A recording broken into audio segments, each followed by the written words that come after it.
ഇപ്പൊ മെഹബൂബ മുഫ്തി അവരാരായിരുന്നു? ബേസിക് പക്ക ടെററിസ്റ്റ് സ്ഥാനാർത്ഥി. അവരുടെ പിതാവ് ഇന്ത്യയുടെ ആഭ്യന്തരമന്ത്രിയായിരുന്നു. അവിടെയുള്ള ഫറൂഖ് അബ്ദുള്ളയാണെങ്കിലും ഒമർ അബ്ദുള്ളയാണെങ്കിലും അവിടുത്തെ എല്ലാ മുസ്ലിം രീതിയിൽ വന്ന കോൺഗ്രസിന്റെ ആണെങ്കിലും എല്ലാവരും ഇവർക്കെല്ലാം ടെററിസ്റ്റ് ഓർഗനൈസേഷനുമായിട്ട് ബന്ധമുണ്ട്.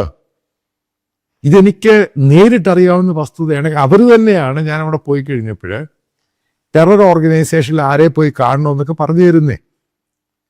ആർക്കാണ് ഇപ്പോൾ ഇതിന് വോയിസ് ഉള്ള, ആർക്ക് ഇതിനെപ്പറ്റി സംസാരിക്കാൻ പറ്റും? കാരണം ഇവരുമായിട്ട് ബന്ധമുണ്ട് ഇവർക്ക്.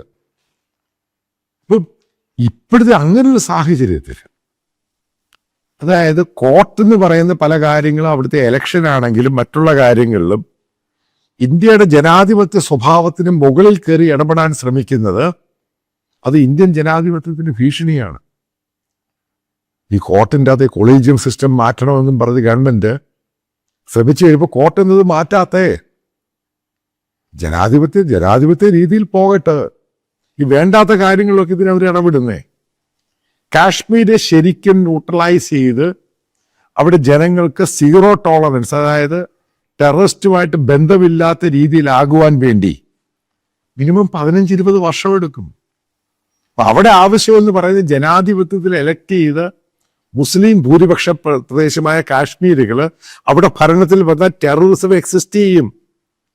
നേരത്തെ ഒമർ അബ്ദുള്ള ഉണ്ടായിരുന്ന സമയത്താണ് ഏറ്റവും കൂടുതൽ അവിടെ ടെറർ ഗ്രൂപ്പുകൾ സർജ് ചെയ്തത്. എത്രയോ ഡാറ്റ എടുത്തു നോക്കും.